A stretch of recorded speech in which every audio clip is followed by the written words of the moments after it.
así obxectivamente, podemos decir que bueno, pues é un proxecto, non? Un proxecto dramatúrxico bueno, para a creación dun texto de literatura dramática, aínda que eu estaba aí dándolle voltas e posiblemente tamén se pode engadir como unha elaboración dunha serie de materiais textuais para un posible espectáculo, non? Entonces, está vivendo a diferencia, a posibilidade de xerar materiais que formen parte da documentación desta peza de literatura dramática, non? Que se poida ler tranquilamente na casa, pero ademais de esa forma, que despois haxa como uns anexos que poidan partir de materiais, de documentos reais, de testemunhos reais, que non se desboten, non? Sino que tal vez queden tamén aí acompañando.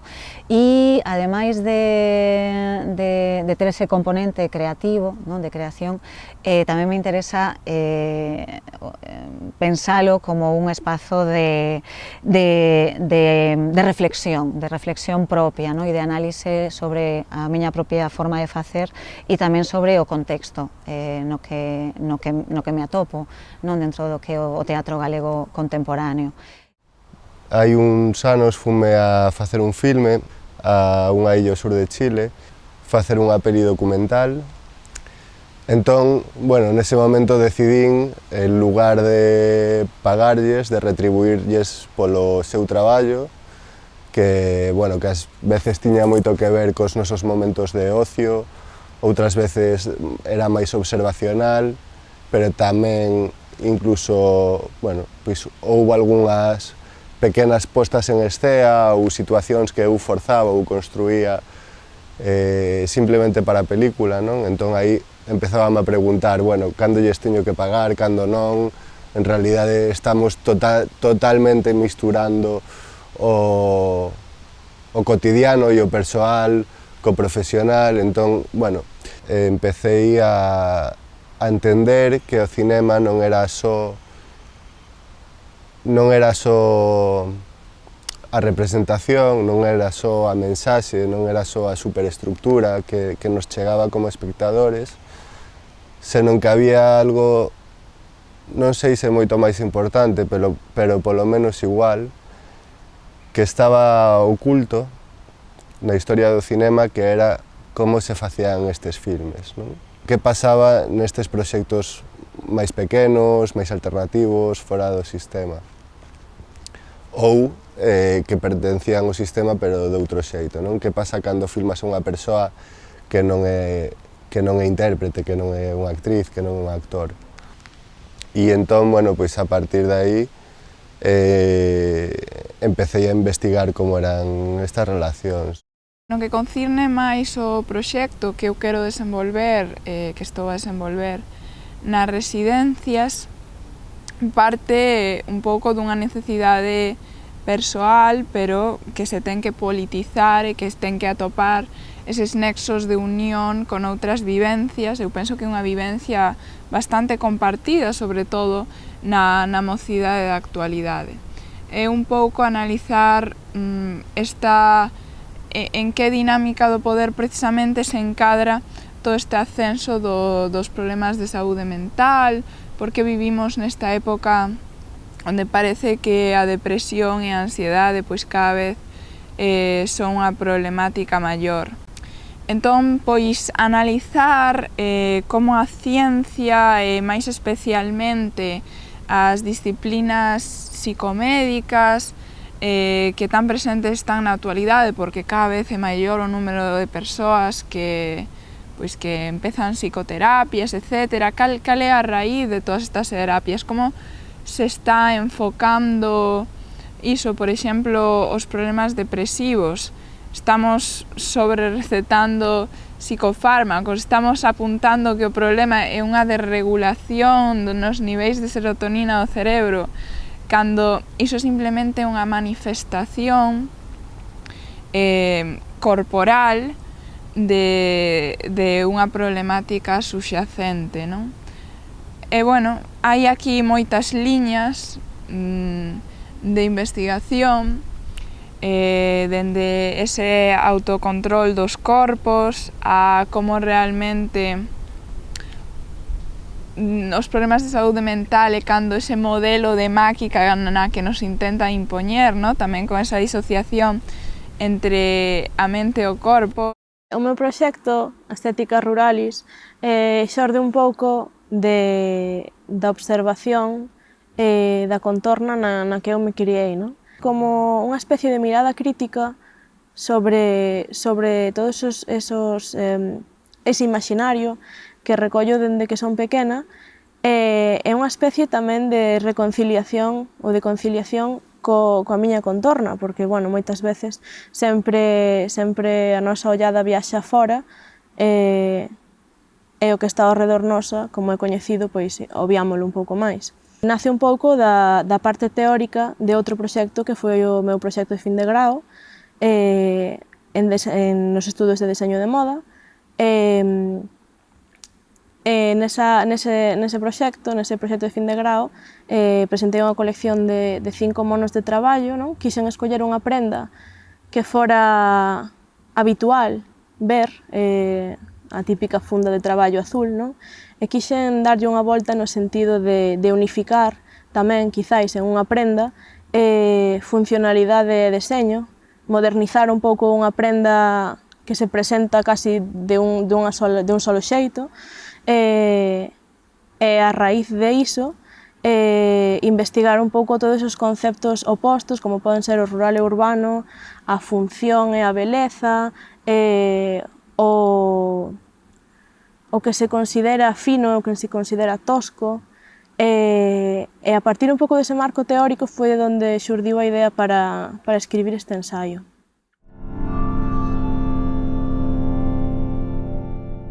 Pois eso pégase ao elemento cultural, entonces non formas parte del, chamémoslle sistema, porque os nenos son moi, non fan unha cousa por nacer, o sea, non teñen ese presuizo. Ainda non aprenderon a autocontrolarse, non? Tamén, aprenderon ese disciplinamento do corpo que exixe o poder dominante. Os xestos de Mussolini cando está facendo discursos son infantiles. Sí. O sea, é o neno biolóxicamente crecido vengándose de algo que lle fixeron na infancia con poder. E o poder que é peligrosísimo eso, porque un maltrato da infancia pueden ser bombas de relojería, pueden estar aquí, allá, No existen las musas, ni estás tocado por una... No. Claro. Estás tocado por lo que te gusta. E iso que tens que cultivar, non? Entón, iso é moi importante. Sí, é certo. Moi importante. Ao final tamén confiar na mirada propia que falábamos, sí, ¿no? de esa necesidade de aprender a mirar tamén, creo que comentabas ti. E entonces de que a túa mirada tamén é válida. A mí gustame que os nenos destas edades falen cos avós e coas agoas, e xa non falan. Entón busco traballos así para...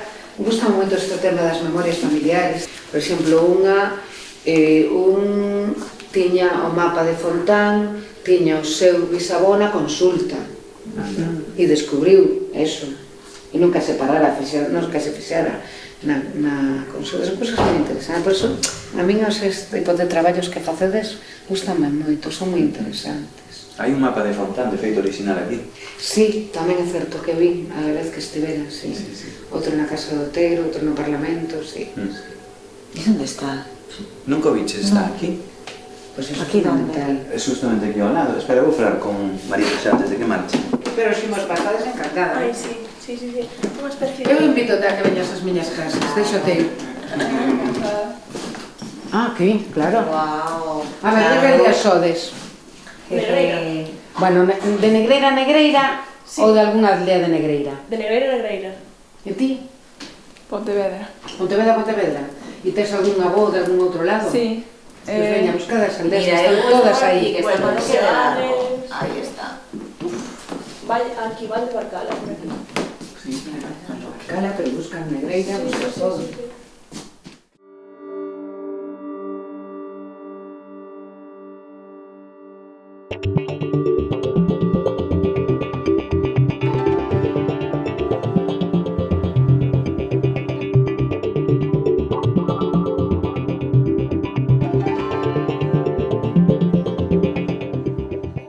Y la Fundación lo que es un espacio de encuentro donde facilitamos las herramientas y los útiles y los profesores para que los artistas vengan a compartir experiencias, aprender y realizar su obra. Y a la vez es un espacio abierto al público en general para que nosotros, los que no somos artistas, pero que podemos apreciarlo, podamos disfrutar de algo que normalmente no se puede ver en un museo o una galería, sino lo que hay detrás de una obra de arte, en este caso de una obra gráfica.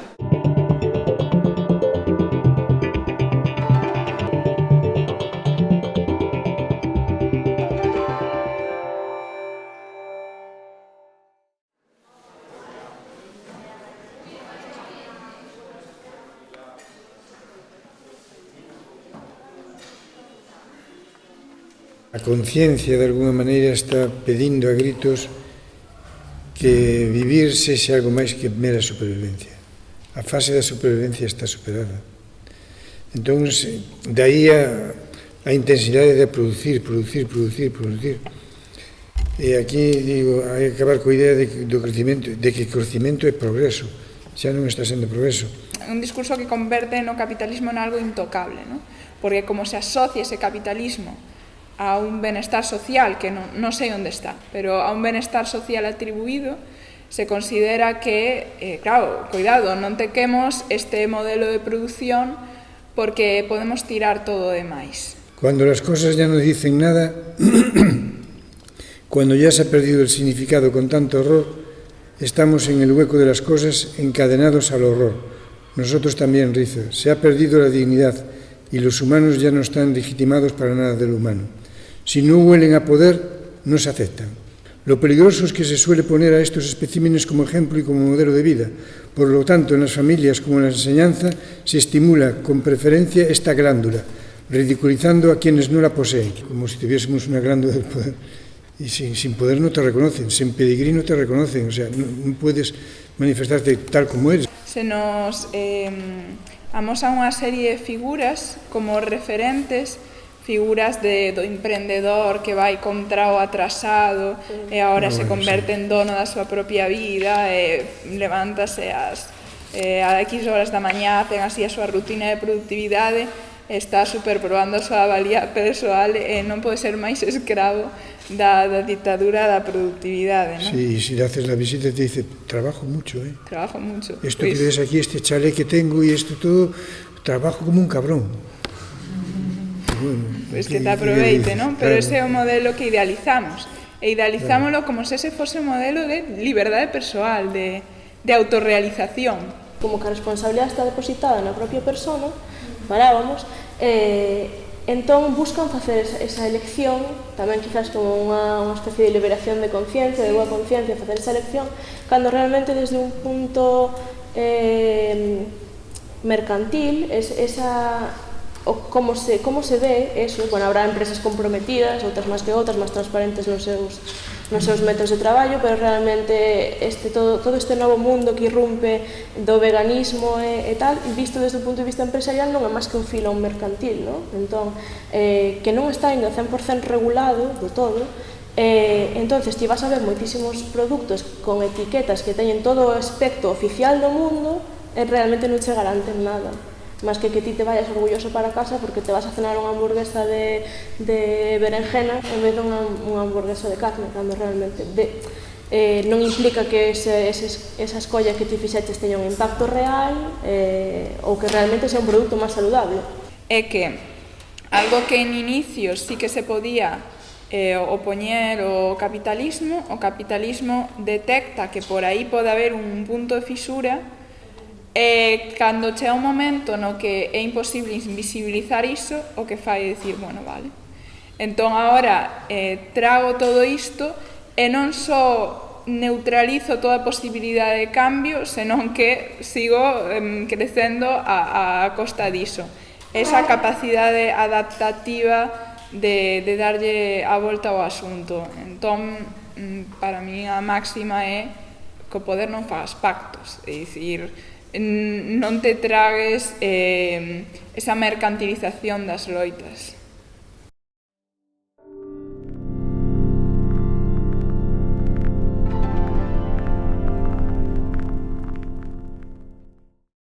A nosa libraría é, digamos, a cara máis visible de un proxecto que botou a andar no ano 2003. O noso mascarón de proa nese proxecto é a revista Biblos, para dar a coñecer o que se está publicando, as novidades que se están publicando en cada momento.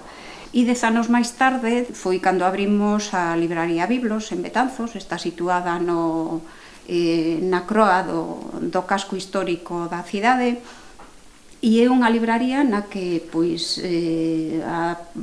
sempre procuramos facer algo que vaya máis aló da venda de libros.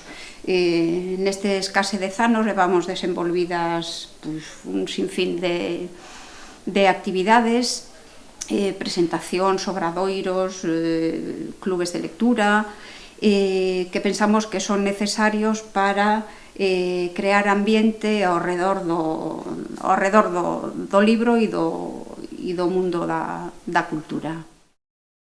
Nunca vira tan claramente exposto esta idea de nos facemos cine, gravámosvos, pero vos non tedes ningún dereito. O sea, cando non son actores, non? O sea, ti vas por unha cidade, gravas, pasa xente e esa idea de que se rouban a alma, non?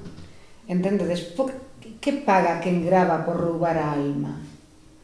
Non? Porque esa idea de roubar a alma estaba nas fotografías, non? Hoxe, o mediodía falábamos tamén do pobre como terceiro mundo, non? Sí. Igual que África, o invisibilizado, non? E creo que por un lado ten que ver con esa inquietude humana de coñecer outras realidades, pero por outro lado tamén creo que hai algo moi honesto en realidade en facer visible o invisible, non? Moitas veces cando traballas. Claro, que eu me cuestiono é como é esa negociación, non? Claro. Bueno, hai tamén un autor central, non? No meu traballo que é Walter Benjamin, e, bueno, hai unha cita que sempre recurro a ela, non? E, de feito, bueno, vou a lela, está en castelán, pero por revolucionaria que parezca una tendencia, esta tendrá un efecto contrarrevolucionario mientras el escritor exprese su solidaridad con el proletariado, solo mediante su actitud política y no en su condición de productor. Creo que aí está a clave, bueno, do pensamento materialista da creación, de como transformar, de que sirve que vexamos non sei, artefactos culturais ao final, da igual que sexan películas, non? Aparentemente progres, aparentemente de izquierdas, se despois non hai un traballo de base, de fundamento, non? Bueno, que falábamos moito estes días, non? Na residencia, de buscar alternativas aos modos de producción, de tomar o control dos medios de producción. Bueno, e tamén renovar a linguaxe toda. Renovar a linguaxe. Iso é fundamental. Falábamos hoxe da palabra liberdade, non? Si, mesmo, si. Tan levada dun lado para outro e tan así. Cando estaba escoitando a Vanessa, que todo parte dunha fotografía, que hai un momento que dixeches que se ia meter irremediablemente a ficción, e despois outra cosa que para que ti viras esa fotografía tivo que chegar a ti. Entón, tamén debe ser moi interesante saber quen guardou esa fotografía. Non sei se esta cuestión non é tanto da remuneración, pero sí tamén pensando en un pouco apropiación a veces do outro, o que decías, non? Bueno, se sei que alguén ten máis talento ou o que sexa, podo aliarme con esa persoa. Eu agora estaba pensando, a hora de concibir e de ter material que me axude de alguma maneira a detonar ideas, a imaginar ou a asociar libremente, testemunhos que teño así próximos. Eu estaba co meu pai e lle pedía, podes contarme un pouco de como foi, ese tempo ali embarcado e demais. E entonces me preguntaba, e para que? Digo, non, para unha peza, e canto me pagas? Sabes? Sí, e entonces claro, hai un momento aí, obviamente é broma, Pero de alguna maneira estás necesitando algo extra, algo que non é teu, o sea, poderías realmente traballar de outra forma, ¿no? E volvendo agora á cuestión da ficción, sí que utilicei o adverbio irremediablemente, que creo que foi o que colocou así o acento sobre a cousa, e é porque tamén realmente na miña cabeza había máis unha exposición casi de materiais documental, sí, estaba máis nesa onda do teatro documento, sí. Pero tamén abrir novos ojos, ¿no? Ou descubrir eso, historias un pouco máis silenciadas, historias non visitadas, perspectivas non pensadas, revelar a veces eso invisible ou menos pensado, que pasaba nos 70 nos mares do sur, non sei.